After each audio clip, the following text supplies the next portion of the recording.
dunia, ya, sebuah perbandingan yang patut kita renungkan. Nah, silahkan dibaca.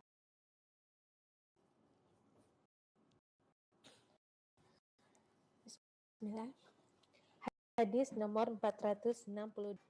Wa anhu qala Rasulullah sallallahu alaihi wasallam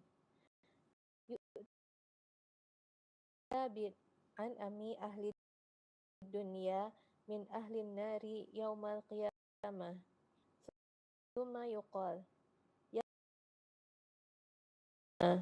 hal ra'aita ghairan qad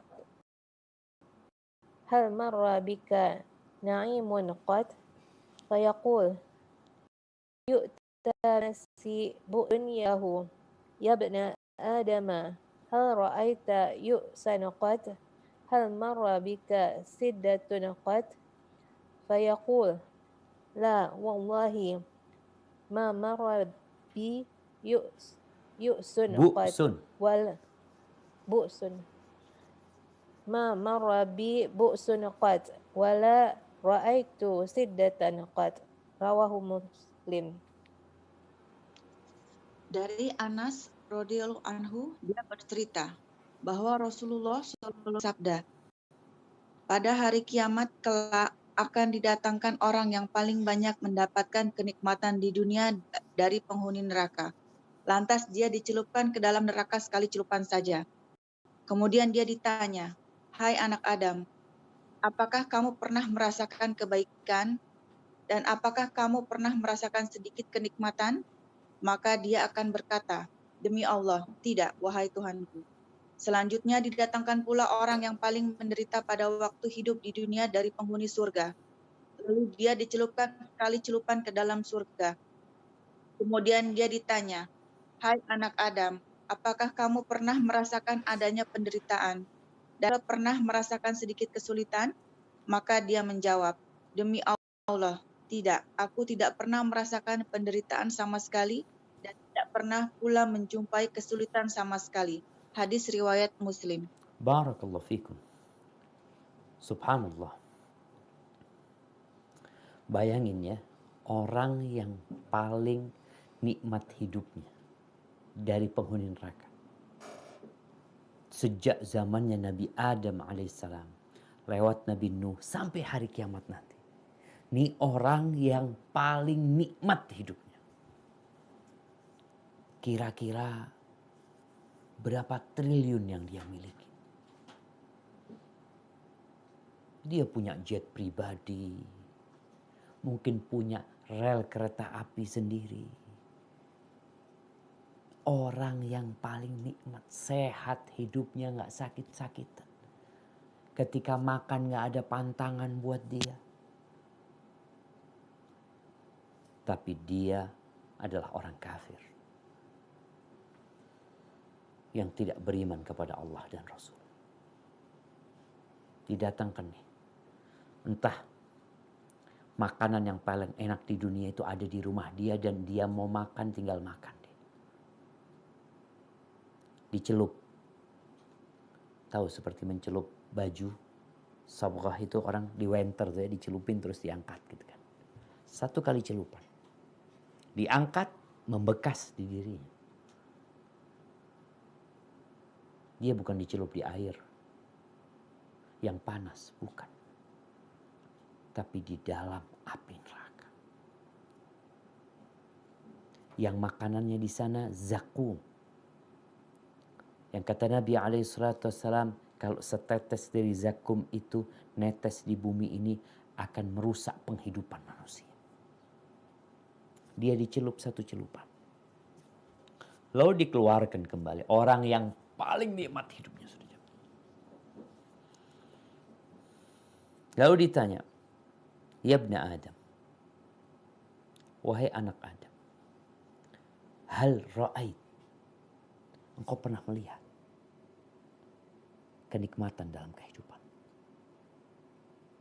Engkau pernah melewati masa-masa indah dalam kehidupan?" Setelah dicelup ditanya, Fayaqul la wallahi ya Rabbi. Dia bersumpah mengatakan enggak. Lupa dengan semua kenikmatan yang pernah dia rasakan. Dengan satu kali celupan tadi. Lupa dengan enaknya rasa durian. Lupa jemaah. Di dunia saja. Kalau orang terkena penyakit yang akut, yang parah. Kalau ditanya, engkau pernah seneng gak hidupmu? Mungkin dia lupa dulu, mungkin pernah. Lupa dia. Gimana dengan api neraka? Kenapa? Kenikmatan dia cuma 70 tahun di dunia. Anggap 80 tahun. Anggap 100 tahun. Di neraka, kita tahu hukum Allah buat orang-orang kafir. Khalidina fiha abada. Kekal selama-lamanya di sana. Kalau sekali celupan dia lupa dengan segala kenikmatan yang dia miliki. Yang pernah dia rasakan sebenarnya. Dia nggak berbohong sebenarnya. Tapi dia lupa dengan segala kenikmatan. Dia merasakan pedihnya api neraka. Neraka fiha wala yahya. Dia nggak mati. Kemudian istirahat. Nggak hidup kemudian bisa menikmati kehidupan. Sebaliknya akan didatangkan orang yang paling susah hidupnya. Tapi dia muslim, termasuk penghuni surga. Orang yang menjalankan sholat 5 waktu. Ya dia harus capek. Tatkala orang-orang tidur, dia harus bangun kadang-kala mengais rezeki. Ada orang yang mungkin kerjanya mengumpulkan ya barang rongsokan. Ada mungkin yang tubuhnya cacat. Dan dia harus menerima semua itu. Subuh bangun, sholat. Nanti zuhur sholat lagi. Asar sholat lagi. Maghrib sholat lagi. Isya sholat lagi. Punya sedikit harta dia berbagi. Ramadan puasa. Ada banyak kewajiban-kewajiban yang mau tidak mau akan menyibukkan dia. Sedangkan dia miskin. Orang yang paling susah hidupnya dari sejak Nabi Adam sampai hari kiamat. Kalau antum pernah melihat orang susah, kayaknya bukan orang itu. Ada yang lebih susah lagi. Ketika dicelupkan ke surga, satu celupan. Dimasukin terus dikeluarin. Hal ra'aita bu'san qat. Engkau pernah melihat kesengsaraan dalam hidupmu. Engkau pernah lewat kesulitan dalam hidupmu. Apa kata dia? La wallahi. Dia mengatakan tidak, demi Allah. Ma marrabi bu'sun qat. Gak pernah lewat kesengsaraan dalam hidupku. Lupa dengan semua itu jemaah. Orang kadang-kala kita lihat, dia sakit, dikasih obat, pahit rasanya. Nggak enak, ada obat tuh cerita kawan. Dia minum obat, itu badannya seperti dipotong-potong kalau minum obat itu. Obat itu untuk usus buntu dia cerita. Supaya nggak perlu operasi. Seperti dipotong-potong.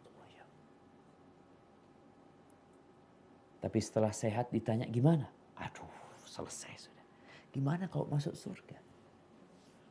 Pernah engkau mengalami kesulitan dalam hidupmu, penyakit ini itu macam-macam? La, wallahi la. Demi Allah tidak.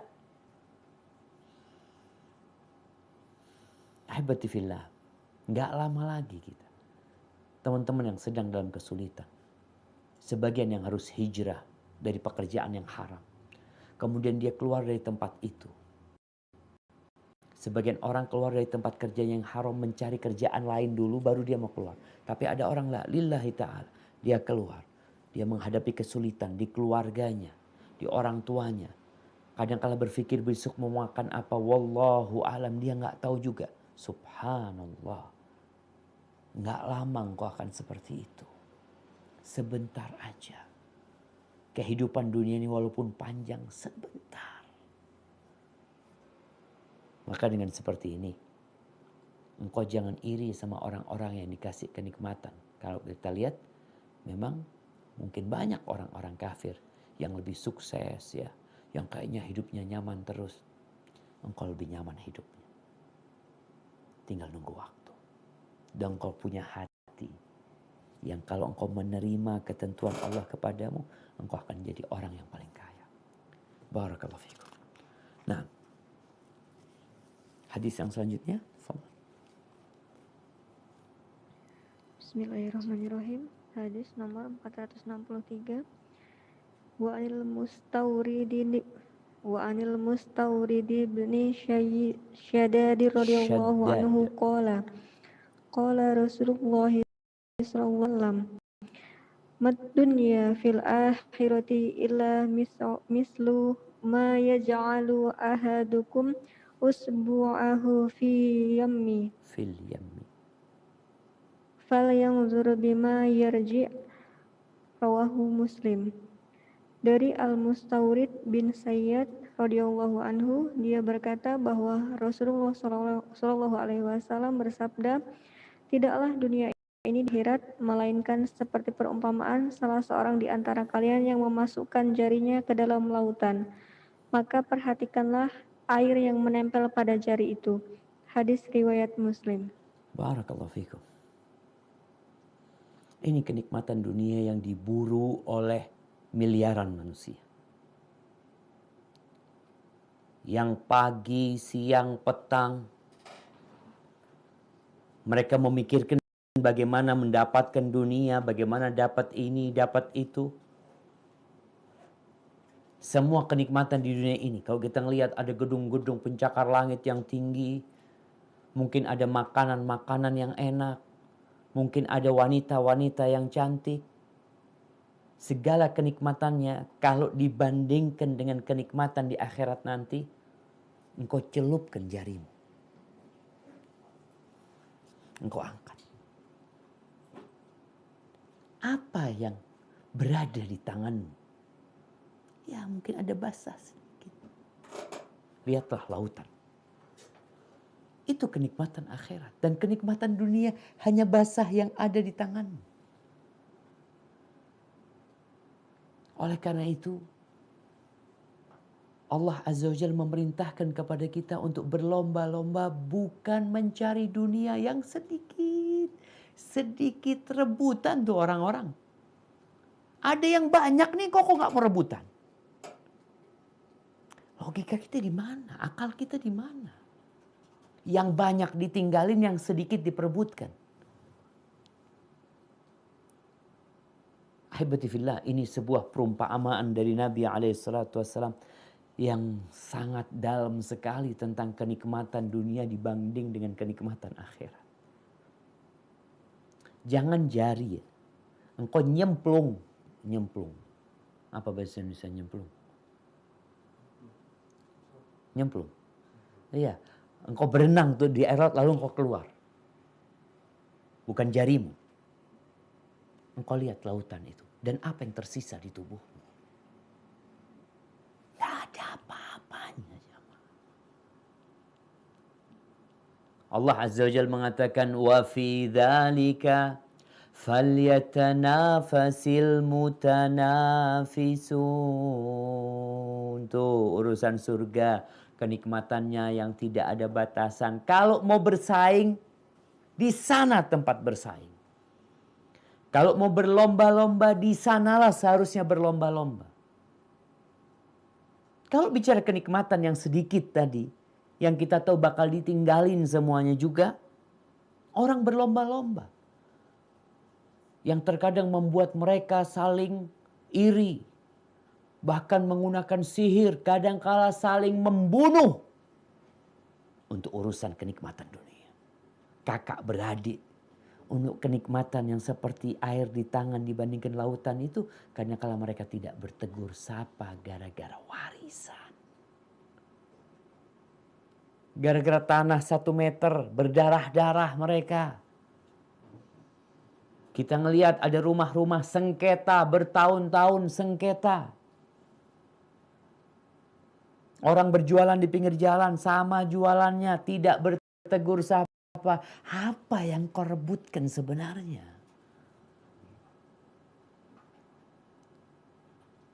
Yang kata Nabi alaihi salatu wassalam tentang kerudungnya, Bidadari surga, kerudungnya jemaah. Bukan bajunya. Bukan. Bukan tasnya. Kalau sekarang kan orang berbangga-bangga dengan tasnya. Tasnya harga sekian. Ada yang 1 miliar. Jamnya harganya 2 miliar, 5 miliar. Wala nasifuha. Kata Nabi SAW, kerudungnya bidadari surga itu khairun minad dunya wa ma fiha. Itu nilainya lebih utama daripada dunia dan isinya. Cuma kerudungnya doang. Kenapa kita nggak rebutan kerudungnya bidadari surga? Kita berebut kerudung yang ada di dunia ini. Yang fana dan akan pergi.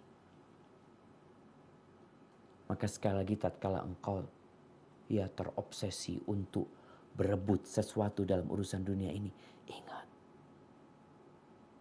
nggak perlu direbutkan. Ya, kita akan baca hadis selanjutnya bagaimana para sahabat ketika ditanya oleh Nabi SAW tentang sesuatu dan mereka tidak mau berebut, dikasih gratis nggak mau. Barakallahu fikum. Kita lanjutkan hadis selanjutnya. Hadis nomor 464. Bismillahirrahmanirrahim. Wa an Jabirin radhiyallahu anhu anna Rasulullah sallallahu alaihi wasallam marra bis-suq wan nasu kanafatayhi. Famarra bi jadyin asakka mayyit. Fatanawalah wa akhadha bi udhunihi. Thumma qala ayyukum yuhibbu an yakuna hadha lahu bidirham? Faqalu ma nuhibbu annahu lana bisyai'in wa ma nasna'u bih. Thumma qala atuhibbuna annahu lakum? Qalu wallah law kana hayyan kana aiban annahu asak fakaifa wa huwa mayyit. Faqala fawallah ladunya ahwanu ala Allahi min hadha alaikum. Rawahu Muslim. Dari Jabir radhiyallahu anhu bahwa suatu ketika Rasulullah Shallallahu alaihi wasallam berjalan di pasar. Saat itu dan orang-orang berada di sisi kanan dan kiri beliau. Kemudian beliau melintasi bangkai anak kambing jantan yang kecil telinganya dan beliau mengangkat telinganya, maka beliau lantas bertanya, siapakah dari kalian yang ingin membeli bangkai ini dengan harga 1 dirham? Maka para sahabat bertanya, kami tidak ingin memilikinya sama sekali. Dan lagi pula, apa yang bisa kita berbuat dengan bangkai itu? Beliau pun kembali bertanya, apakah kalian ingin bangkai itu menjadi milik kalian? Mereka lalu menjawabnya, demi Allah, seandainya anak kambing itu hidup, niscaya ia cacat dan telinganya amat kecil. Apalagi jika dia mati. Maka beliau bersabda, demi Allah, sungguh dunia ini lebih hina dalam pandangan Allah daripada bangkai ini dalam pandangan kalian. Hadis riwayat Muslim. Subhanallah. Ini peristiwa yang sangat indah bagaimana Rasulullah SAW memberikan pelajaran kepada para sahabatnya tentang hakikat dunia ini. Dan disebutkan beliau pada waktu itu sedang perjalanan melewati pasar di awali Madinah menuju ke kota Madinah. Ya kita tahulah pasar sekarang gak kayak pasar dulu. Pasar dulu ya ada pasar hewan, pasar sayur apa aja dijual di sana. Dan biasanya orang saling teriak menawarkan barang dagangannya. Siapa yang mau sekian, siapa yang mau sekian. Disitulah Nabi SAW ketika berjalan dan orang-orang berada di kanan kiri Nabi SAW, beliau melihat ada bangkai anak kambing jantan yang cacat. Asak itu kupingnya kecil atau nggak ada kupingnya sama sekali. Cacat memang dia. Bangkai. Lalu beliau pegang telinganya. Seperti orang yang sedang menawarkan barang. Ini orang pada ngelilingi Nabi SAW. Itu telinganya. Kemudian beliau mengatakan seperti orang yang hendak menjual sesuatu. Ayyukum yuhibbu an yakuna hadha lahu bidirhamin. Siapa yang mau beli ini anak kambing, ini jadi milik dia dengan bayar 1 dirham. Bayar. Buat apa? Bangkai. Siapa yang mau? Orang-orang nggak ada yang mau, ditinggal memang itu. Benar kalian nggak ingin? Mungkin gratis atau apa, kalian nggak ingin. Kata para sahabat menjelaskan kenapa mereka tidak menginginkan. Mereka mengatakan, wallahi law kana hayyan, kalau dia ini hidup, dia tuh cacat. Orang tuh nggak suka ya melihat sesuatu yang cacat, apalagi membelinya. Fakaifa huwa mayit, gimana udah bangkai, udah bangkai. Subhanallah. Disinilah Rasulullah SAW kemudian mengatakan kepada para sahabat, ingat tempatnya di pasar. Beliau mengatakan ini bukan di masjid, di pasar. Bukan hanya teori yang beliau sampaikan, tapi praktek di situ ada bangkai anak kambing jantan yang cacat. Tempat yang paling dicintai Allah adalah masjid. Tempat yang paling dibenci Allah adalah pasar. Ya, tempat orang bersaing, tempat orang menipu, tempat orang curang, mengurangi timbangan demi untuk mendapatkan hasil yang lebih banyak. Kenapa orang melakukan penipuan, pengurangan timbangan, sumpah palsu di pasar? Berbagai cara dia gunakan untuk mendapatkan sedikit kenikmatan dunia. Mereka melakukan cara itu. Wallahi jamaah, ana melihat ya ada orang yang menipu ngurangin timbangan. Mungkin yang dia kurangin ya hanya 50 gram. Tapi dia berpikir ini keuntungan. Jangan 50 gram. Jangan 50 kilo. Dunia dan isinya. La dunya fawallahi. Beliau bersumpah demi Allah. Dunia ini untuk Allah Azza wa Jal lebih hina daripada bangkai ini dalam pandangan kalian. Dan itu kita perebutkan jamaah. Subhanallah. Kalau kita nggak hati-hati sama dunia, kita udah bahas tuh hadis tentang wattaqud dunya wattaqun nisa, hati-hati sama dunia. Kalau nggak hati-hati sama dunia, subhanallah, engkau bisa jadi bermusuhan dengan orang yang paling kau cintai. Gara-gara dunia. Diceritakan ada seorang alim ulama bersama murid-muridnya, mereka berangkat menuju kuburan, mengantarkan jenazah. Dalam perjalanan, di pinggir jalan mereka melihat ada segerombolan anjing yang sedang ya bermain, ya mereka istirahat, ada yang tidur-tiduran, santai mereka ini jemaah. Mereka berangkat ke kuburan. Pulang dari kuburan, itu anjing-anjing ribut. Ribut jemaah. Saling menggonggong ini ada yang menggigit kakinya, ini yang menggigit ekornya ini. Kenapa itu terjadi? Ternyata ada yang melempar bangkai kambing. Atau bangkai apa yang dilemparkan kepada mereka. Akhirnya itu anjing-anjing yang awalnya hidup damai, mereka rebutan. Rebutan bangkai. Lalu alim ulama ini mengatakan kepada murid-muridnya, kalian lihat tuh. Tatkala dunia tidak masuk kepada mereka, mereka santai semuanya. Mereka saling menyayangi, mungkin saling membantu. Tapi tatkala dunia sudah masuk kepada mereka, yang ada mereka berebut. Lupa kalau tadi kawan. Lupa kalau tadi sedang ngobrol bercerita tentang masa-masa yang indah.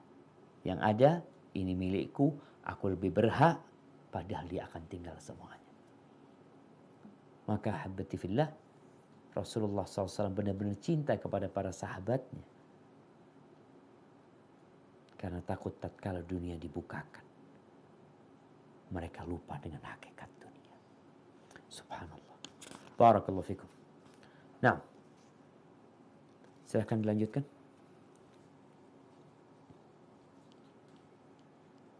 Bismillah. Hadis nomor 465. Wa an Abi Dzarrin radhiyallahu anhu qala kuntu amshi ma'an Nabi sallallahu alaihi wasallam fi harratin bil Madinah fastaqbalana Uhudun faqala Ya Aba Zar, qultu labaika ya Rasulullah. Faqala ya ma yasurruni ana indi mithla Uhudin hadza zahaban tamdi alayya thalathatu ayamin wa indi minhu dinar illa syai'un ursiduhu lidain illa an aqula bihi fi ibadillahi hakadha wa hakadha wa hakadha an yaminihi wa an shimalihi wa an khalfihi thumma saraf faqala innal akthar innal aktharina humul aqalluna yawmal qiyamati illa man qala bil mali hakadha wa hakadha wa hakadha an yaminihi wa an simalihi wa min khalfihi wa qalilun ma hum thumma qala li ma kana la tabrah hatta thumma talaqa fi sawadil layli hatta tawara fasami'tu sautan qadir tafa fatakhawwaftu an ayakuna ahadun arada linabiyyi sallallahu alaihi wasallam faradtu an atiyahu fazakartu qawlahu la tabrah hatta atiyaka falam abrah hatta atani faqultu laqad sami'tu sautan takhawwaftu minhu fazakartu lahu faqala wa hal sami'tahu qultu na'am qala zaka jibrilu atani faqala man mata min ummatika la yushriku billahi syai'an dakhala jannah qultu wa in zana wa in saraq qala wa in zana wa in syaraq muttafaq alaih wa hadza lafazul Bukhari. Dari Abu Dzar radhiyallahu anhu, ia berkata, aku pernah berjalan bersama-sama dengan Nabi SAW di daerah yang berbatu hitam di Madinah. Lantas kami sampai di Bukit Uhud. Lalu beliau bersabda, wahai Abu Dzar, aku memenuhi panggilanmu. Wahai Rasulullah, sahut Abu Dzar. Lalu beliau bersabda, seandainya aku mempunyai emas sebesar Bukit Uhud ini, maka aku tidak akan merasa senang bila emas itu berada di tempatku sampai 3 hari lamanya. Lalu masih tersisa di tempatku sebanyak 1 dinar, kecuali sesuatu yang kupersiapkan untuk membayar utang. Aku baru senang kalau mempunyai emas sebesar Bukit Uhud. Lalu kubagi-bagikan kepada hamba-hamba Allah sekian, dan sekian. Maksudnya kepada orang-orang sebelah kanan dan kiri beliau, serta yang berada di belakang beliau. Kemudian beliau berjalan seraya bersabda, sesungguhnya orang yang banyak hartanya adalah orang yang paling sedikit jumlah pahalanya pada hari kiamat kelak, kecuali orang yang berkata, untuk yang ini sekian, yang ini sekian, dan ini sekian. Maksudnya ialah bagi tetangga sebelah kanan, kiri, dan belakangnya. Beliau meneruskan perkataannya, tetapi hanya sedikit sekali jumlah mereka itu. Selanjutnya beliau pun berseru kepadaku, tetaplah engkau di tempatmu, jangan tinggalkan tempatmu hingga aku mendatangimu. Lantas beliau bertolak pergi dalam kegelapan malam, hingga akhirnya menghilang. Lalu aku mendengar suara yang sangat keras, sehingga aku khawatir kalau ada seseorang yang menghalang Nabi SAW. Maka terdetik dalam hatiku untuk mendatangi beliau. Tetapi aku ingat ucapan beliau, jangan tinggalkan tempatmu hingga aku mendatangimu. Maka aku pun tidak beranjak sehingga beliau mendatangiku. Lalu kukatakan kepada beliau, aku tadi sempat mendengar suara yang membuatku khawatir. Lantas aku menceritakan kekhawatiranku itu kepada beliau. Dan beliau bertanya, apakah kamu tadi mendengarnya?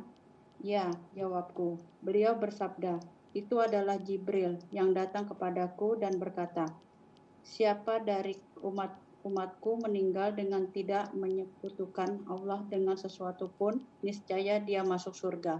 Lalu kutanyakan, meskipun dia berzina dan mencuri, beliau berkata, meskipun berzina dan mencuri. Muttafaq alaih. Lafaz di atas milik Al-Bukhari. Masya Allah, barakallah fikum.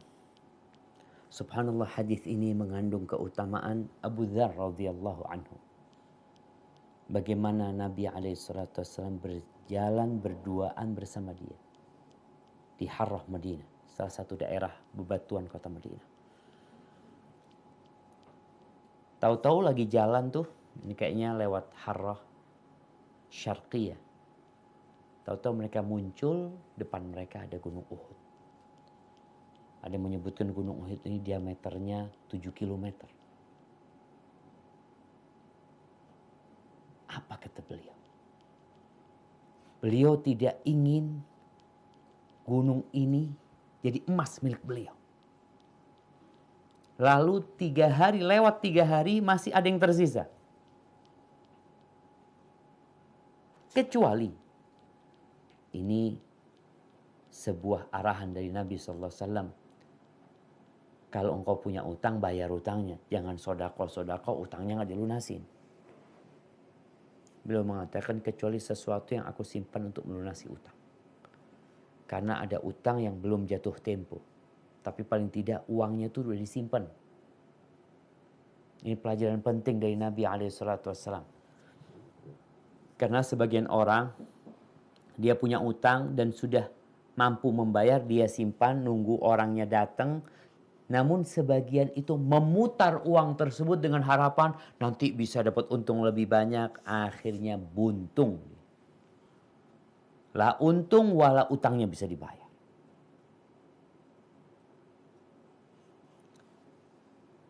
Lalu Nabi SAW menceritakan, ya kalau beliau punya uang itu beliau akan bagikan.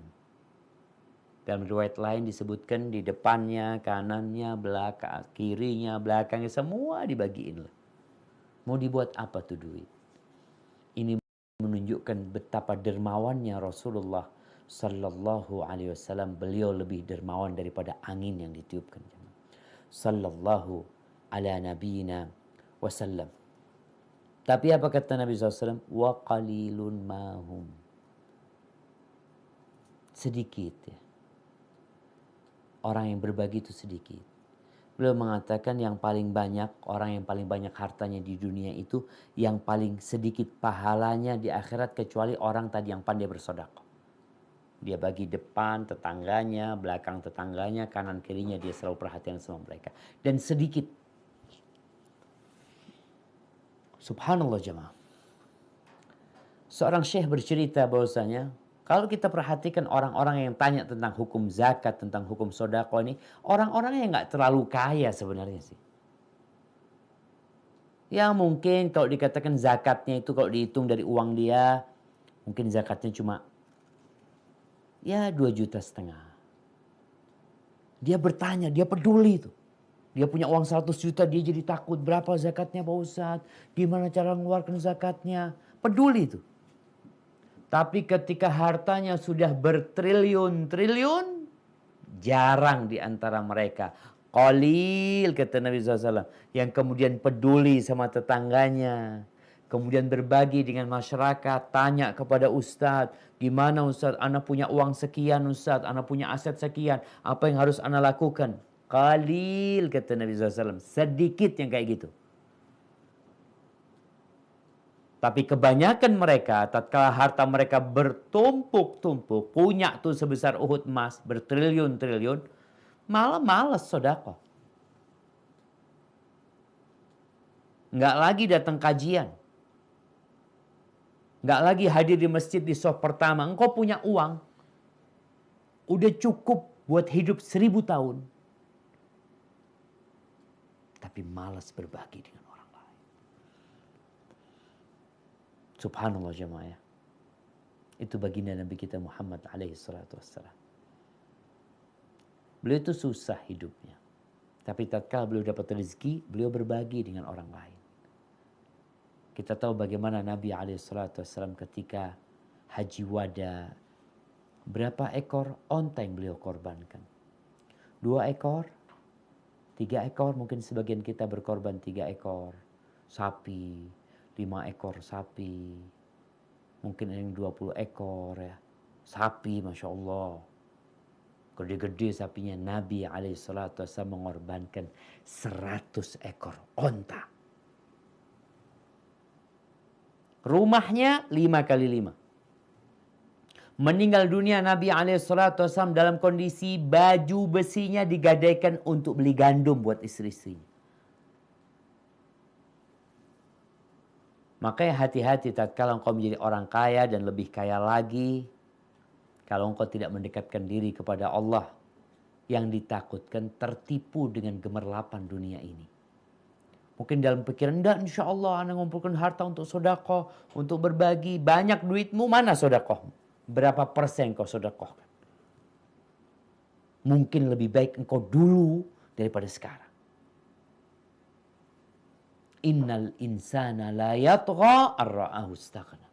Kata Allah Azza wa Jalla, sesungguhnya manusia itu benar-benar melampaui batas tatkala merasa dirinya cukup, punya. Dan manusia itu bakhil, jemaah. Secara naluri Allah Azza wa Jalla menceritakan tentang manusia ini, wa uhdiratil anfusus syuh. Jiwa manusia itu sudah dibentuk dengan kondisi kikir, cinta sama harta, cinta sama dunia. Oleh karena itu diuji nih. Keluarkan tuh hartamu. Mau dibawa kemana? Engkau nggak tahu loh, 3 hari lagi mungkin habis tuh duit semuanya. Engkau mati. Kalau engkau sedekahkan sekarang, Masya Allah, itu akan menjadi teman pendampingmu di alam sana. Kemudian di akhir hadis dia cerita bagaimana Rasul SAW mengatakan, man mata, ini tentang ucapan Jibril kepada Nabi SAW tentang siapa yang mati dari umatmu, la yushrik billahi syai'an, dia tidak melakukan kesyirikan kepada Allah sedikit pun, dakhalal jannah, masuk surga tuh orang. Subhanallah, masuk surga. Nah, Abu Dzar bertanya, walaupun dia berzina dan mencuri. Kenapa yang disebutkan zina dan mencuri? Karena ini 2 dosa besar yang mungkin gampang terjadi di masyarakat. Zina dosa kepada Allah Azza wa Jal, mencuri dosa kepada manusia. Berzina dan mencuri ini. Wa in zana wa in saraq, wa in zana wa in saraq, wa in zana wa in saraq. Walaupun dia berzina, walaupun dia mencuri, selama dia mentauhidkan Allah Azza wa Jal dan tidak menyekutukan Allah dengan sesuatu apapun, akhir cerita dia masuk surga. Walaupun sebagian harus melewati neraka, harus nyebur di neraka, tapi Allah Azza wa Jal telah menetapkan bahwasanya akan keluar dari api neraka man kana fi qalbihi mithqala habbatin min khardalin min iman. Barang siapa yang di hatinya ada seberat biji sawi keimanan, akhirnya akan masuk surga. Barakallahu fikum. Baik, kita masuk ke hadis yang selanjutnya yang mirip dengan hadis yang baru saja kita baca. Silahkan. Bismillah. Hadis nomor 466. Wa an Abi Hurairah radhiyallahu anhu an Rasulillahi sallallahu alaihi wasallam qala, "Law kana li mithlu Uhudin dhahaban lasarrani an la tamurra alayya 3 layalin wa indi minhu syai'un illa syai'un urasiduhu lidainin." Muttafaq alaih. Dari Abu Hurairah radhiyallahu anhu dari Rasulullah sallallahu alaihi wasallam bahwa beliau bersabda, "Seandainya aku mempunyai emas sebesar gunung Uhud, maka niscaya aku merasa senang apabila ia ada padaku tidak lebih dari 3 malam. Dan jika tidak ada yang tersisa bersamaku, kecuali hanya sedikit saja yang kupersiapkan untuk membayar hutang." Muttafaq alaih. Barakallahu fikum. Sama nih Nabi SAW mengingatkan tentang hutang. Kalau tadi hadis Abu Dzar radhiyallahu anhu, ini hadis Abu Hurairah radhiyallahu anhu. Artinya bisa jadi beliau menjelaskan di majelis yang lainnya. Kalau tadi hanya bersama Abu Dzar, ini Abu Hurairah yang meriwayatkan. Kalau punya harta banyak, yang pertama harus engkau pikirkan bayar utang. Ketika dapat rizki, dapat warisan, atau apapun yang engkau dapatkan habis menjual barang, jual tanah, mobil, atau apa, engkau pegang duit, yang harus engkau pikirkan pertama adalah bayar utang. Makanya Nabi SAW tidak menginginkan dari uang sebanyak gunung Uhud itu yang beliau simpan kecuali untuk melunaskan utang. Beliau mengingatkan dengan hutang. Jangan kemudian kau bagi-bagikan. Apalagi ini nggak disodakain. Punya utang, oh beli mobil, ganti mobil, beli motor, utang, gampang nanti bayar utang. Engkau mati, bawa utang ke kuburanmu, nggak akan bisa lunas tuh utang. Kecuali anak-anakmu, ahli warismu, melunasinya. Maka ahibati fillah, jangan suka berhutang. Kecuali kalau memang membutuhkan. Dan subhanallah jemaah, ketika engkau mendapatkan rizki, engkau lihat tanggungan. Makanya orang mati, hartanya nggak boleh dibagikan. Ini orang udah mati, meninggalkan harta banyak, anaknya mau berbagi, tunggu dulu, nggak boleh. Pembagian harta warisan itu kata Allah Jalla Jalaluh, min ba'di wasiyatin yusa biha audain. Pembagian warisan itu setelah wasiat ditunaikan dan hutang dilunasin. Kenapa kok wasiat dulu baru hutang? Padahal seharusnya utang dulu baru wasiat. Para ulama menjelaskan Allah mengutamakan wasiat, padahal dalam prakteknya utang dulu, karena wasiat ini jarang ada yang menuntutnya. Kadangkala yang tahu cuma anak-anaknya wasiat orang tuanya. Tapi kalau utang ada yang nuntut. Kan biasanya di kuburan disampaikan ya, bagi siapa yang mungkin ada urusan masalah utang piutang dengan orang tua, mohon untuk menjumpai ahli warisnya. Kadang-kala nggak ngomong gitu, datang nuntut utang. Tapi kalau wasiat, kadang-kala yang tahu bapak sama anaknya dan bapaknya mati. Dan anaknya tidak mau melunasi. Itu bukan pembahasan kita. Cuma anak ingin menjelaskan bahwasanya ketika engkau punya sesuatu, bayar utang. Mau ganti ini, ganti itu. Nanti. Engkau punya tanggung. Yang kata Nabi SAW, matrul ghani zulmun. Menunda-nunda pembayaran utang dari orang yang mampu membayarnya sebuah kezaliman.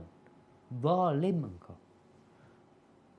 Kalau belum jatuh tempo, oke, nggak ada masalah. Engkau simpan, tapi itu uang. Tapi jangan sampai sekarang kau bisa melunasi, lebih baik kau lunasin sekarang. Barakallahu fikum. Nah, silakan dilanjutkan.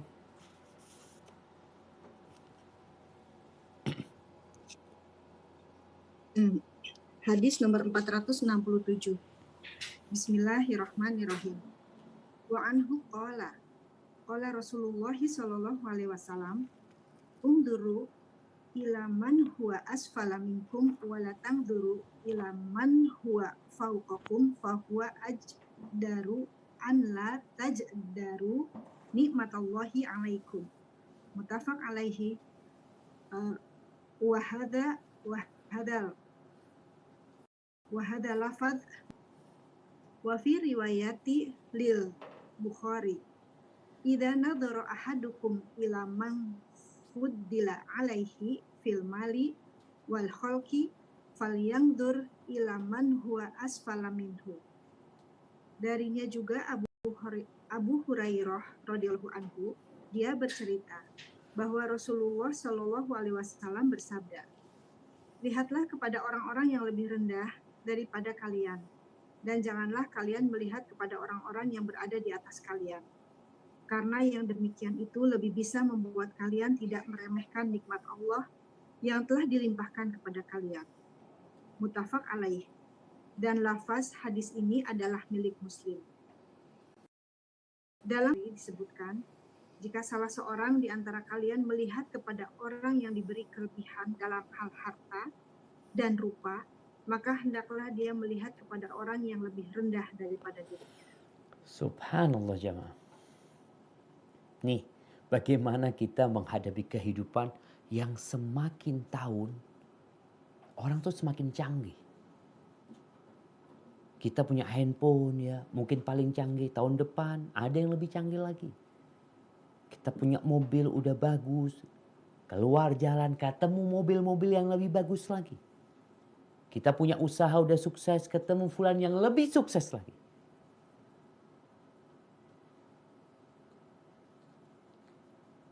Apa yang harus kita lakukan? Melihat orang-orang yang lebih kaya, dan biasanya kalau kita ikut training motivator ya, yang dia bakar semangat kita agar kita berlari mengejar orang-orang yang kaya. Kita ditunjukkan fulan, lihat sukses dalam hal ini, fulan. Jadi kita ingin lari mengejar mereka. Hibati fillah. Nabi SAW memberikan arahan, kalau melihat itu lihatlah kepada yang di bawah kalian. Ini dalam urusan harta, dalam urusan rupa. Perempuan-perempuan yang tidak bersyukur dengan wajahnya, yang tidak bersyukur dengan kulitnya, yang tidak bersyukur dengan posnya, karena dia melihat kepada yang lebih bagus dari dia, yang lebih cantik dari dia. Laki-laki juga seperti itu. Ada yang mengatakan, aku kok seperti ini ya, aku kok nggak tampan ya, aku. Lihat kepada yang di bawah. Ini obatnya. Agar engkau tidak meremehkan nikmat yang Allah berikan kepadamu. Agar engkau bersyukur kepada Allah Jalla Jalaluhu atas apa yang Allah berikan kepadamu. Kita tuh kalau ngelihat ke bawah kita, ya Allah ternyata ana masih lebih baik dari fulan. Ini ingat konteksnya dalam harta rupa, urusan dunia. Tapi jangan sampai kemudian dalam urusan agama engkau melihat kepada yang di bawahmu. Ustaz, alhamdulillah Ustaz, ana masih sholli Ustaz. Walaupun ya 3 waktu Ustaz. Fulan sama sekali tidak sholli. Ana ahsan dari dia. Kalau dalam urusan akhirat, engkau mendongak ke atas. Lihat ke bawah. Surga itu ada di atas sana. Lihatlah kepada yang lebih baik darimu. Fulan hafal 10 juz, ana baru 1 juz, ana akan kejar fulan. Berlomba-lomba dalam urusan akhirat. Tapi dalam urusan dunia, lihatlah kepada yang di bawah kalian. Orang kalau melihat di atas terus dalam urusan dunia, ada got, ada tiang listrik, dia nggak merasa, dia tabrak, dia terjatuh. Iya, sekarang ya. Kita tuh kalau melihat urusan dunia nggak usah keluar rumah.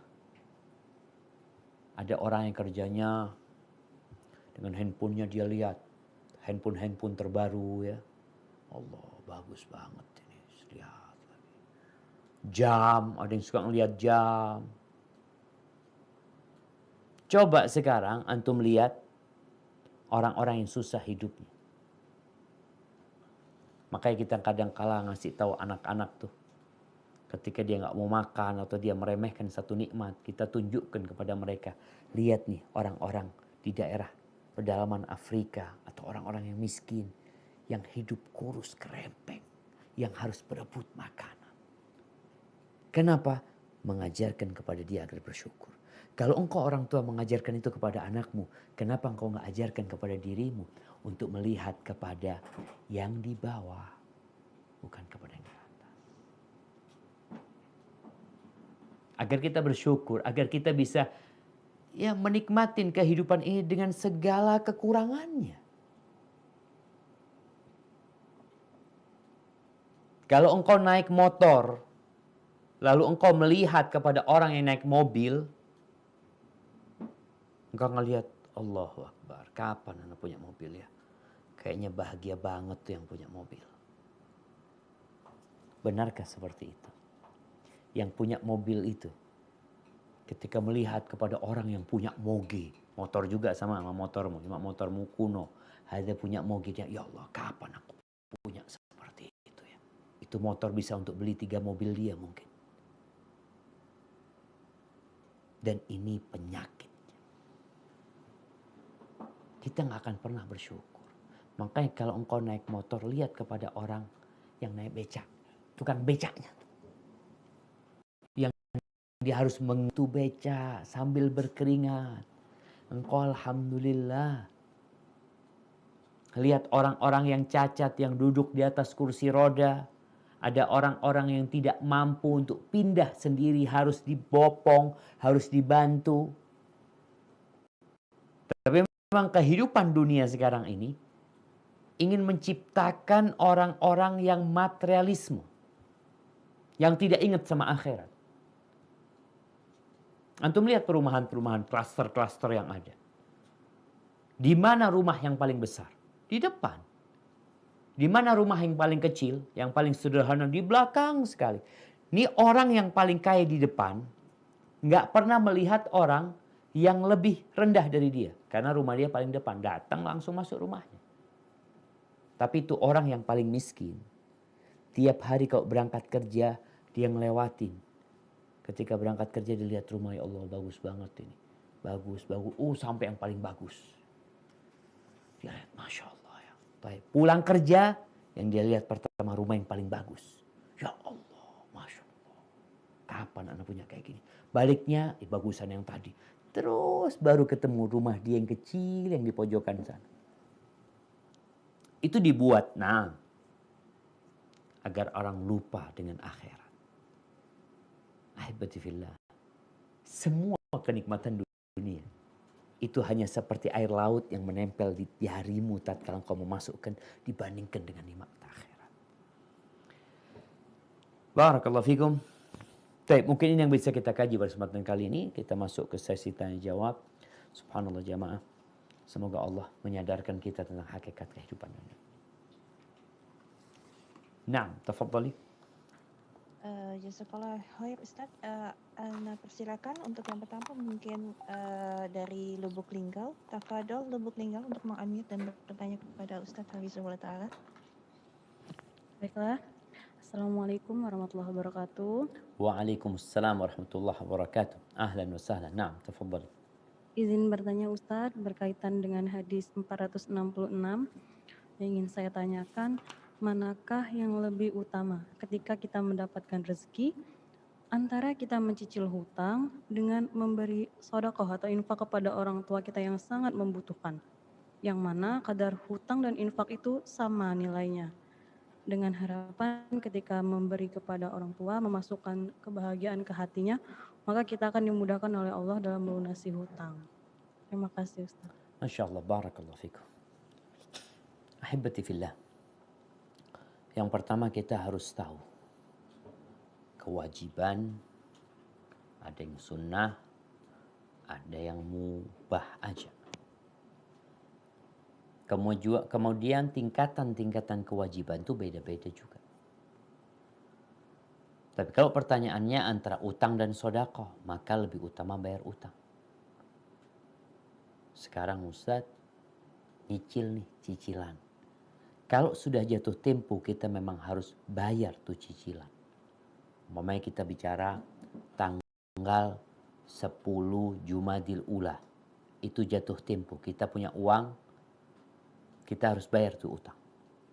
Di satu sisi kita ingin berbagi sama orang tua. Maka engkau perhatikan kalau orang tua memang memerlukan uang itu. Memerlukan uang tersebut. Sehingga kalau mereka nggak dikasih, itu akan membahayakan kehidupan mereka, maka engkau kasihkan ke orang tua. Tinggal bagaimana engkau minta maaf kepada yang punya duit itu untuk menunda pembayarannya. Tapi kalau ternyata enggak Ustaz, seperti yang disebutkan, Anda cuma ingin ngasih orang tua supaya dimudahkan untuk membayar utang. Maka engkau wajib melunasi utang itu. Kalau memang sudah jatuh tempo. Tapi kalau belum jatuh tempo, berarti masih belum wajib buat engkau. Sehingga engkau mau bagi orang lain, memberikan kepada ada masalah selama engkau memiliki aset yang mungkin dapat membayar utang tersebut. Maka jangan sampai kita melaksanakan sesuatu yang baik tapi melupakan kewajiban kita. Hada wallahu a'lam bishawab. Nah. Barakallahu fiik Ustaz. Tafadhol untuk dari Sentul, Ukti Mulki atau Ukti Nunung yang ingin bertanya pertama kali. Tafadholi. Bismillah, Assalamualaikum warahmatullahi wabarakatuh. Waalaikumsalam warahmatullahi wabarakatuh. Barakallahu fiik Ustadz. Izin bertanya, tapi sebelumnya afwan karena pertanyaan ini di luar tema tapi agak mendesak gitu Ustadz. Jadi ada kenalan yang bertaaruf gitu. Nah, tapi qadarullah si ikhwannya ini berada di luar kota gitu, di luar pulau. Jadi mengingat kondisi seperti ini agak sulit untuk bertemu secara langsung. Nah,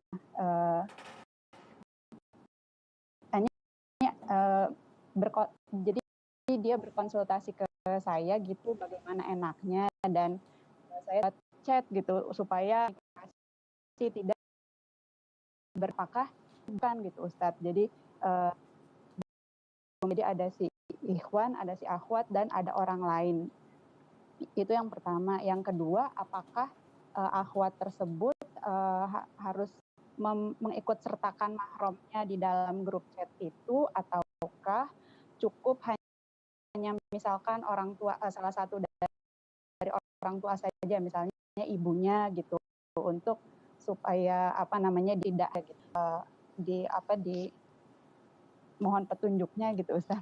Nah. Wassalamualaikum warahmatullahi wabarakatuh. Waalaikumsalam warahmatullahi wabarakatuh. Hibbati fillah. Apa sih ta'aruf itu? Mengenal, mengetahui. Dulu ada sahabat yang datang kepada Nabi SAW. Yang dia mengatakan, Rasulullah, aku akan menikah insya Allah dengan wanita Ansar. Apa kata Nabi SAW? Hal nadharta ilaiha? Apakah engkau sudah melihat dia? Belum. Dia sudah mengenal tapi belum melihat. Dari mana mengenalnya? Apakah harus ngobrol langsung dengan orang itu? Enggak harus. Mengenal seseorang itu bisa lewat kawannya, bisa lewat keluarganya, bisa lewat tetangganya. Kadangkala ada orang datang sama Ana. Ana nggak kenal sama tuh orang. Orang mau datang, mau bertamu ke rumah Ustaz. Ana nggak tahu sama dia, siapa dia. Siapa yang kenal sama dia? Fulan. Ana tanya, engkau kenal sama Fulan? Iya, gimana Fulan? Dia ceritakan. Oh, berarti dia kenal beneran. Ini ta'aruf ini. Yang Allah sebutkan dalam Al-Quranul Karim. Ya ayuhan nas, inna khalaqnakum min dzakarin wa untha wa ja'alnakum syu'uban wa qabaila lita'arafu. Untuk ta'aruf, untuk saling mengenal aja gitu. Jadi kalau sekarang bicara bagaimana mengenal dengan jarak yang jauh umpamanya. Kalau sekedar mau tahu orang itu dari lisan orang itu, maka cukup CV. Kirimkan CV. Kau kepingin tahu dia nih CV-nya. Ini CV murni omongan dia. Bisa benar, bisa bohong. Terus ngobrol sama aja. Kalau bicara mau ngobrol, ada yang ingin ditanyakan, silahkan. Setelah kita mengetahui, mengenal ya, Ana udah kenal sama Fulan, Fulan kerja di sini, di situ. Taib Ana juga dapat informasi dari kawan-kawannya kalau dia baik. Tapi ada beberapa hal yang ingin Ana tanyakan, silahkan. Lewat by phone. Kemudian tadi mau pakai grup, nggak pakai grup pun nggak ada masalah. Tapi kalau ditakutkan fitnah, ya bikin grup. Ada orang ketiga di sana untuk mengontrol. Mau ngomong apa sih sebenarnya? Apa yang ingin dibicarakan? Karena kalau bicara mengenal dia, lewat dia, itu cukup dengan CV. Kalau lewat dia. Tapi nggak cukup untuk mengenal orang itu lewat lisan dia. Tapi engkau perlu mengenal dia dari orang lain. Ketika Umar bin Khattab radhiyallahu anhu di satu majelis, ada satu orang yang hendak menjadi saksi. Orang menjadi saksi ini nggak sembarangan orang, jemaah. Umar bertanya kepada orang ini, Man yuzakkika? Siapa yang merekomendasikan engkau kalau engkau orang baik? Ada tahu-tahu di Majelis Umar mengatakan, ana ya Amirul Mukminin, aku, kata dia. Engkau kenal sama dia? Iya, kata dia. Kata Umar bin Khattab radhiyallahu anhu, hal safarta ma'ahu? Ini sekarang mengenal orang dari orang lain, bukan dari lisan dia. Seperti CV atau ngomong. Ditanya nih orang, engkau kenal sama dia? Iya. Engkau pernah melakukan perjalanan sama dia, safar? Kata orang ini, la, nggak pernah. Pertanyaan kedua, hal amaltahu bidirhamin au dirhamain? Engkau pernah muamalah urusan fulus, 1 dirham, 2 dirham, urusan uang sama dia, supaya tahu orang ini gimana? Kata dia, enggak. Baik. Yang ketiga, hal jawartahu? Apakah engkau bertetanggaan sama dia? Sehingga engkau dapat melihat keluar masuknya dia? Kata orang ini, la. Oh, mungkin engkau melihat dia sholat di masjid. Iya, Amirul Mukminin. Engkau nggak kenal sama dia. Ini ta'aruf yang penting. Bukan dari ucapan lisan orang itu. Perlu ngobrol ini itu. Nanti setelah engkau mengenal dia dan ada sesuatu yang ingin engkau katakan kepada dia, silahkan. Momen setelah kenal, bukan kenal dari lisan dia, tapi kenal dari luar ya, tentang orang itu, terus ingin ditanyakan. Momen antum bertanya, afwan, anti siap nggak hidup sama ana bawa ke kampung ana? Ini kan perlu ditanyakan, nggak ada di CV itu. Ini bukan bicara tentang akhlak dan perilaku dia, bukan.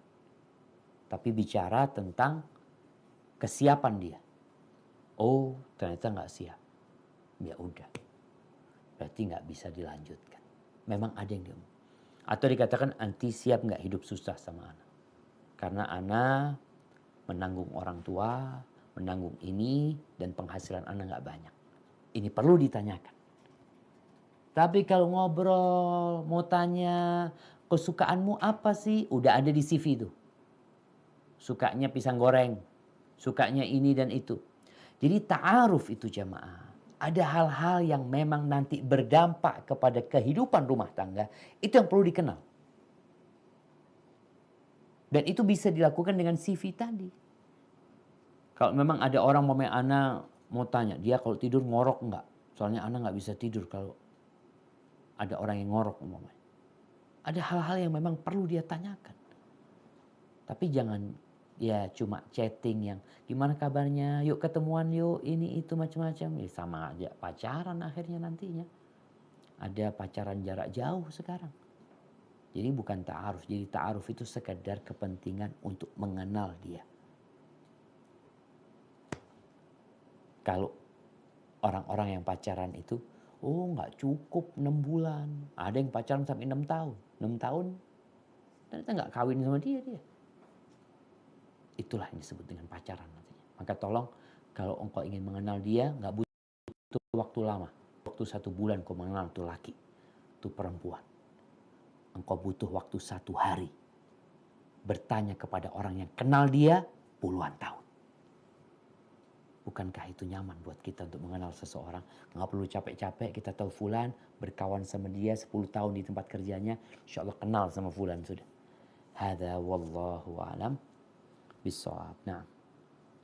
Jazakallahu khairan Ustaz. Barakallahu fiik Ustaz atas jawabannya. Ada pertanyaan titipan dari jamaah Zoom di luar tema tetapi ana ingin bacakan Ustaz. Nah. Dari Uki Lina Aprilia Sukahot dari Tasikmalaya. Assalamualaikum warahmatullahi wabarakatuh. Waalaikumsalam warahmatullahi wabarakatuh. Semoga Ustadz dan panitia serta muslim dalam keadaan sehat serta dalam lindungan Allah Subhanahu wa taala. Amin. Izin bertanya, Ustadz, bagaimana menyikapi ibu saya yang sering tidak jujur sampai-sampai mesti berselisih paham dengan saya dan alhasil saya tidak diajak bicara atau didiamkan. Saya sudah berusaha berdoa tapi belum lirih juga untuk ngomong sama saya. Mohon doanya serta motivasi Ustadz apa yang mesti saya lakukan. Sudah berkali-kali minta maaf sama ibu saya tapi tetap saja didiamkan. Demikian pertanyaan Ustadz, semoga dapat dipahami. Masya Allah, barakallahu fikum. Barakallahu fiik. Ahibati fillah. Ya, kita itu tidak akan pernah keluar dari ruang ujian. Makanya kita akan mendengar orang-orang yang diuji dengan bermacam-macam ujian. Ada yang bertanya kepada anak, dia itu dikunciin sama orang tuanya. Kalau datang ke rumah orang tuanya dikunciin. Berbulan-bulan. Anak nasihatkan kepada dia, gimana Ustaz? Antum tetap berangkat ke rumah ibu. Udah. Assalamualaikum, duduk di depan pintu sudah. Nungguin. Sudah. Berapa menit nggak dibukain atau berapa setengah jam antum di sana baca Quran ini itu, pulang. Besok datang lagi. Ini ujian orang beda-beda, jemaah. Jadi kalau tadi katakan ada ibu yang suka berdusta, suka berbohong, itu ujian buat anak. Alhamdulillah. Ada istilah buah jatuh tidak jauh dari pohonnya. Tapi alhamdulillah engkau jauh dari pohonnya.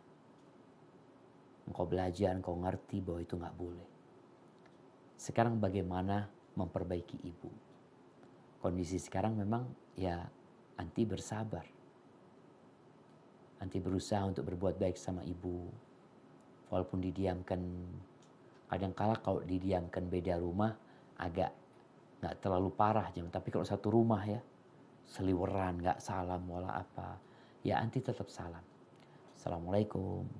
Datang ke ibu cium tangannya, ibu nggak mau ngomong nggak apa-apa. Karena kalau mau diambil tangannya mungkin dia tampil, nggak ada masalah. Engkau sabar menghadapi hal itu. Sambil terus minta maaf sama ibu tentang apa yang telah terjadi. Nanti kalau sudah luluh hatinya untuk memperbaiki ibu itu, mungkin ibu kan tadi merasa sakit hati dengan nasihatmu mungkin. Bagaimana itu menjadi bahan evaluasi. Gimana sih caranya anak ngomong sama ibu? Kan anti udah berusaha, tapi ternyata terjadi konflik, keributan sama ibu. Berarti cara itu mungkin gak manjur. Mungkin ada cara yang lainnya yang perlu dipikirkan dalam memperbaiki ibu. Tapi insya Allah gak ada masalah buat anti tatkala anti telah melakukan sesuatu yang disyariatkan. Tapi orang tua marah, anti tidak dikatakan durhaka. Sebagaimana Nabi Ibrahim alaihissalam tidak dikatakan durhaka walaupun orang tuanya sakit hati sama Nabi Ibrahim. Bahkan mengusir Nabi Ibrahim. Bahkan mau melempari batu Nabi Ibrahim alaihissalam. Dikatakan durhaka. Sahabat Nabi, ada yang didiamkan oleh ibunya. Bahkan ibunya mogok makan. Karena ini sahabat masih berkawan dengan Nabi Muhammad SAW. Jadi tugas anti adalah bersabar dan terus berbuat baik kepada ibu. Mungkin kalau nanti anti merasa belum luluh aja setelah semua usaha, kadang-kala perlu lewat tangan orang lain yang ngasih nasihat ibu ya. Mungkin ibu merasa engkau siapa sih? Engkau yang aku lahirkan, engkau yang berada di perutku 9 bulan. Sekarang sok tahu, sok ngajarin. Kadang-kala ibu seperti itu. Maka yang perlu dilakukan, cari orang lain yang mungkin bisa memberikan nasihat kepada ibu. Kerabat ya. Tapi ada juga jemaah, ada juga subhanallah. Ada juga kondisi yang cerita ini semua kerabat gak suka sama ibunya itu anak. Sehingga anak mau ngasih nasihat ibu sudah berat. Dia sering ngasih nasihat gak diterima. Paman-paman, bibi-bibi udah gak ada yang mau sama ibunya. Karena memang ada sikap-sikap yang buruk dari dia. Tapi sebagai seorang anak, anti lihat. Kadangkala ibu mendiamkan dirimu dengan harapan ibu engkau menjadi lebih baik. Harapannya seperti itu. Tapi nanti bisa jadi dengan engkau mendiamkan ibumu, semoga ibumu jadi lebih baik. Ini kalau bicara cara ngobatin sesuatu yang salah. Allah Azza wa Jalla mengatakan, wa in jahadaka ala an tusyrika bima laysa laka bihi ilmun fala tuti'huma. Kalau kedua orang tuamu memaksamu untuk melakukan kesyirikan, maka jangan taat. Wa sahibhuma fid dunya ma'rufa. Tapi dampingi kedua di dunia dengan cara yang baik. Maka engkau dampingi sekarang dengan cara yang baik, walaupun ya mungkin dia tidak mau ngomong sama diri. Hadza wallahu a'lam bissawab. Nah.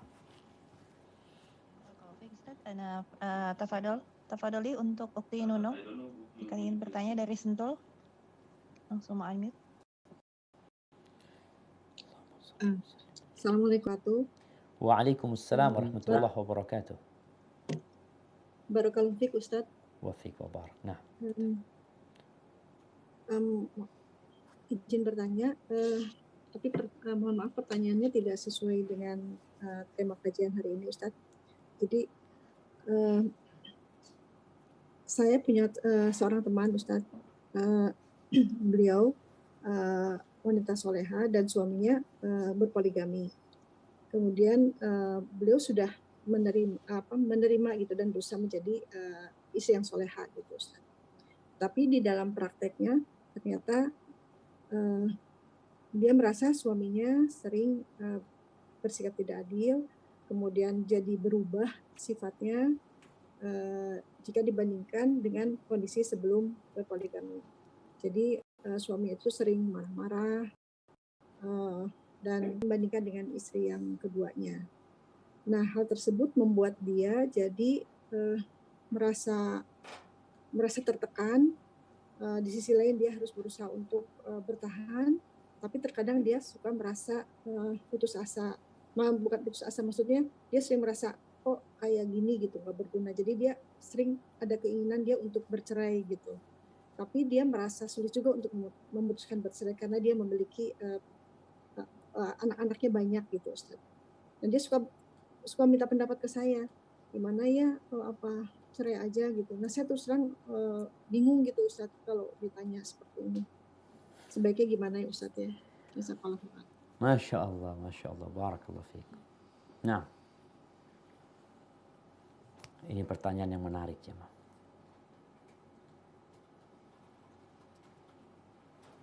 Ana mau jawab apa tuh jemaah? Ahibati fillah. Perubahan di diri suami itu wajar. Ketika seorang laki-laki memiliki 2 istri, perubahan yang wajar itu adalah dari sisi waktu yang memang harus dibagi.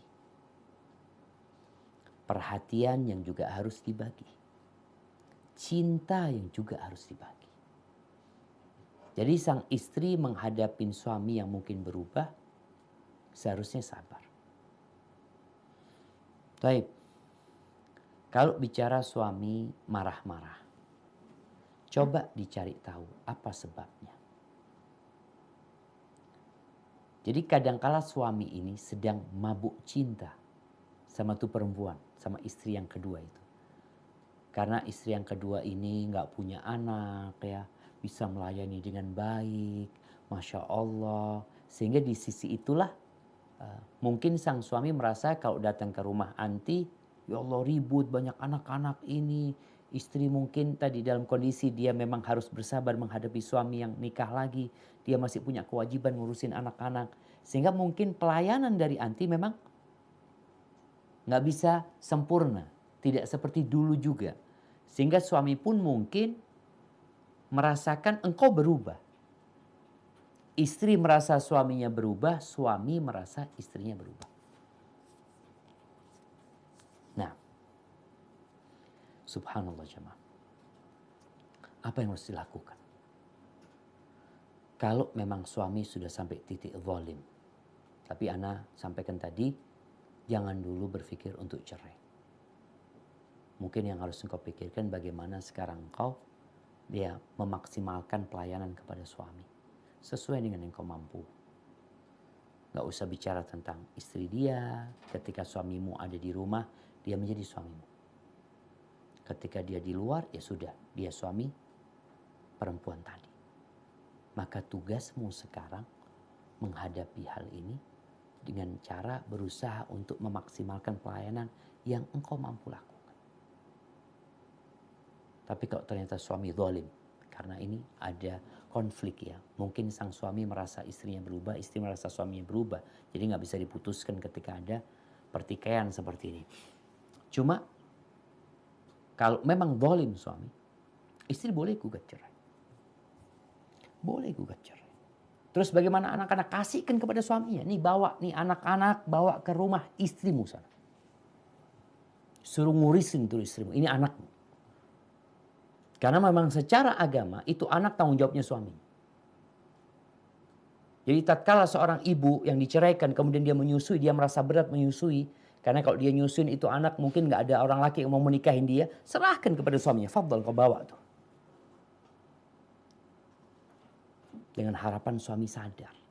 Gimana kalau tuh suami bawa anak-anak yang banyak. Punya anak 5, suruh bawa semuanya. Sang ibu mengatakan, ya sudah. Silakan kau bawa tuh anak, aku mau kembali ke orang tuaku. Kalau suami zalim. Tapi kadang-kala nggak zalim. Kadang-kala memang, ya beginilah rumah tangga. Ada sedikit badai ya, yang insya Allah dia akan berlalu. Maka Ana rasa anti insya Allah kuat untuk bersabar dan perlahan-lahan. Anak tadi nggak tanya berapa lama dia poligami ya. Perlahan-lahan insya Allah semua akan terbiasa dengan kondisi yang ada. Kalaupun mungkin tadi engkau tidak mendapatkan perhatian dari suami ya, ya semoga engkau mendapatkan kebaktian dari anak-anakmu nantinya. Kalau ada hak-hakmu yang tidak diberikan oleh suami, kau minta sama Allah Azza wa Jalla. Karena Allah tidak pernah tidur dan dia tahu dengan apa yang terjadi. Tapi sebelum itu semua, maka berusaha untuk memperbaiki diri dan banyak istighfar. Mohon ampun kepada Allah Azza wa Jalla. Hada wallahu a'lam bissawab. Nah. Barakallahu fiik Ustaz. Tafadhili dari jamaah Zoom ada Ummu Salma yang ingin bertanya untuk bisa langsung unmute. Ummu Salma dari jamaah Zoom. Jazakillah khair. Assalamualaikum warahmatullahi wabarakatuh Ustaz. Waalaikumsalam warahmatullahi wabarakatuh. Nah, begini Ustaz, ada sedikit ada persoalan. Anak laki-laki anak ada kekhilafan dalam mengelola keuangan sekolah sehingga menimbulkan hutang. Dan akhirnya Ana dan suami menjamin hutang tersebut. Tetapi karena pandemi, suami agak keberatan untuk membayar hutang. Kami memiliki sedikit simpanan, tapi tetap suami merasa keberatan untuk membayar hutang anak-anak ini, Ustaz. Sementara anak-anak belum bekerja, Ustaz. Kira-kira apa yang harus Ana lakukan sebagai seorang ibu ya Ustaz? Subhanallah. Kiranya cukup sekian. Assalamualaikum warahmatullahi wabarakatuh.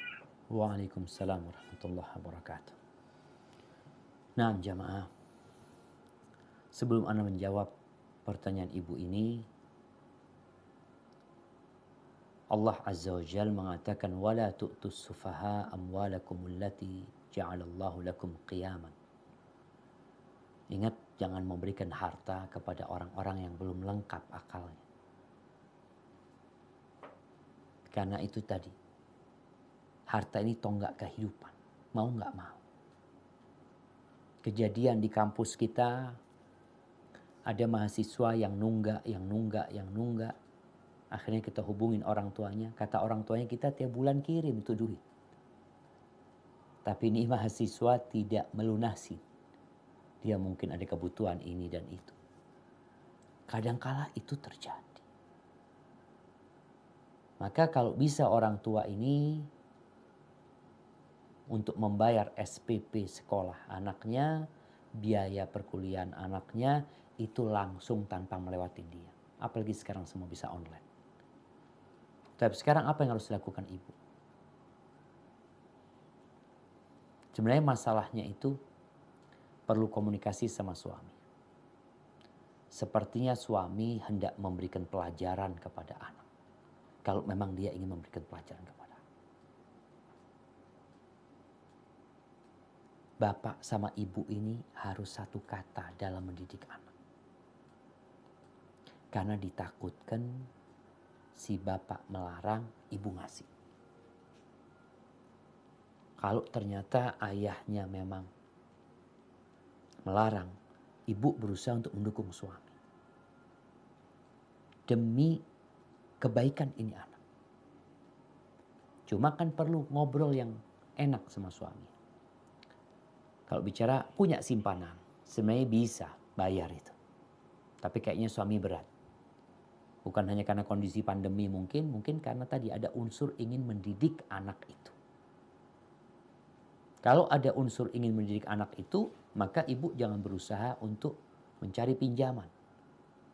Kadang-kala kan ada seorang ibu yang demi anaknya, ini solusi mamanya, nanti ibu pinjamkan ke siapa ya, ini itu. Dia bisa melakukan itu.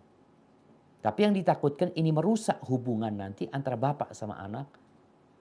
Seakan-akan sang anak mendapat pembelaan dari ibunya, padahal yang salah itu anak.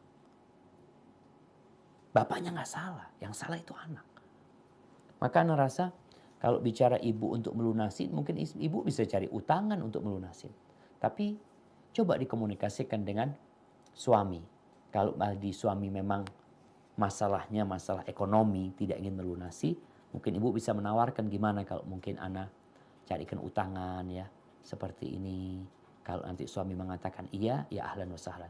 Tapi kalau masalahnya untuk mendidik itu anak, yang kemungkinan anak itu nanti di drop out dari sekolahnya, kalau itu jadi pelajaran buat dia nggak ada masalah.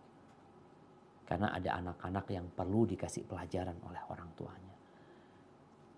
Hadza wallahu alam bisawab ya. Maka nasihat Ana untuk berkomunikasi dengan suami. Kalau intinya memang nggak ada duit, bisa cari utangan. Tapi kalau masalahnya mendidik itu anak agar dia berpikir, agar dia mungkin sekarang dia bekerja, dia apa yang bisa dia lakukan untuk melunasin itu utang, maka silahkan dia lakukan itu. Itu mungkin yang perlu dikomunikasikan sama suami. Wallahu a'lam bishawab. Nah, Barakallahu fiik, Ustaz. Semoga masih bisa 4 pertanyaan lagi. Ya, Ustaz. mungkin pertanyaan terakhir kayaknya ini. Oh, terakhir. Ya, yes.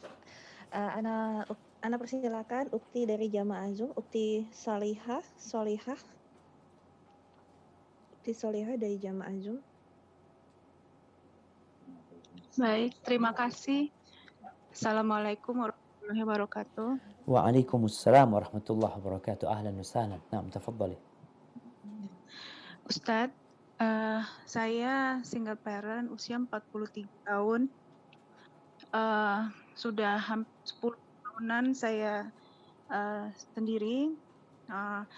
Sudah juga berupaya untuk minta dicarikan yang sesuai, baik itu ta'aruf maupun itu ke teman gitu kan lewat kajian. Qadarullah sampai sekarang masih belum bertemu yang sekufu yang pas. Sebelumnya saya pernah ikut ta'aruf, tapi ternyata dapatnya ya qadarullah dapatnya yang zong ya Ustadz, karena dia tidak bisa memberikan nafkah lahir dan batin, kemudian juga dia sakit. Pada waktu ta'aruf di CV-nya itu dia tidak melampirkan kesehatannya. Terus kemudian keluarganya juga jadi memberatkan ke saya. Akhirnya saya ajukan hulu untuk kebaikan diri saya dan anak-anak saya. Kalau dilanjutkan akan membawa mudarat. Jadi akhirnya saya ajukan hulu. Nah sampai sekarang saya masih sendiri. Alhamdulillah saya mapan, bekerja di perusahaan yang baik. Namun kalau saya dapat jodoh yang sekufu, maka saya bersedia untuk berhenti kerja, mengabdi kepada suami yang bisa diajak diskusi untuk masalah agama, dunia dan akhirat. Atas ikhtiar saya dan atas apa yang saya lakukan, saya mohon doa dan masukan dari Ustadz. Sebaiknya saya harus seperti apa ya Ustadz, karena orang tidak putus-putus mendoakan saya.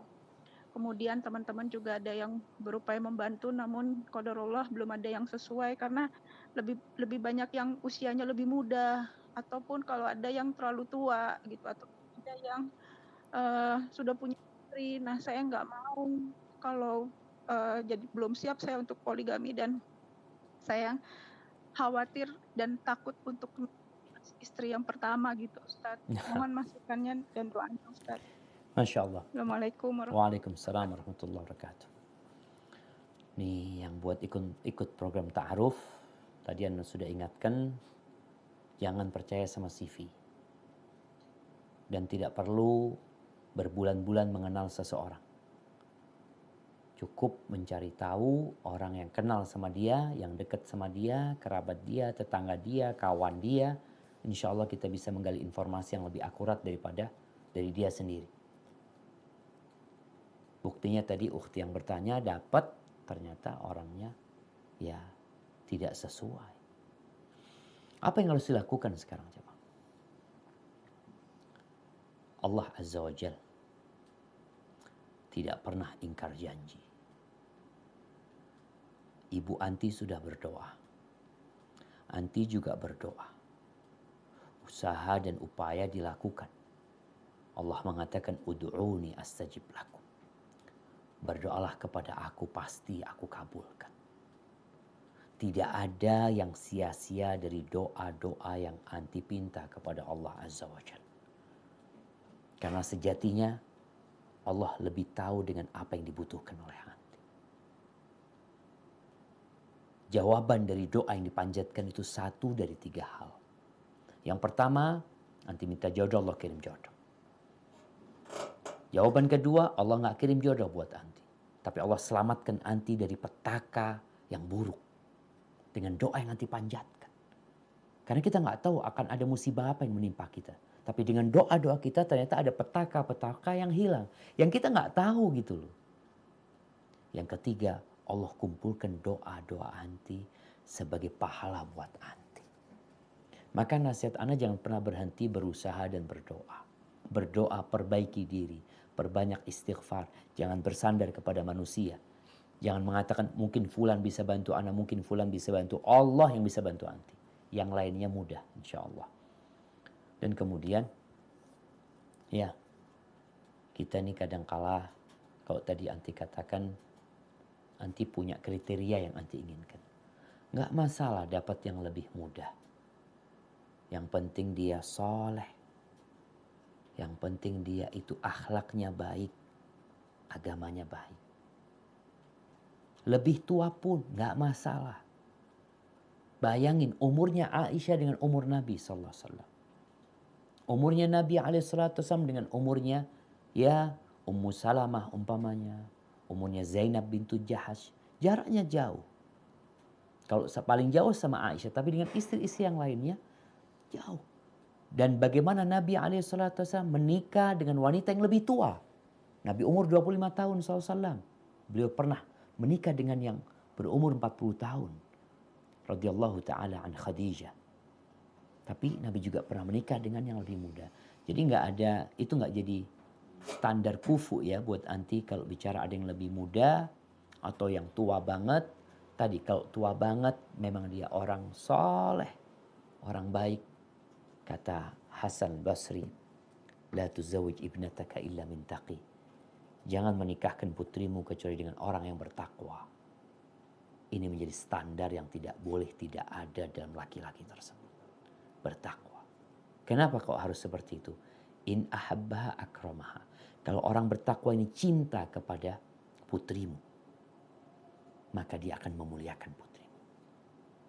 Wa in kariha, gimana kalau dia nggak cinta? Kalau dia benci sama putrimu, dia tidak akan menzalimi putrimu. Karena dia takut sama Allah Azza wa Jalla.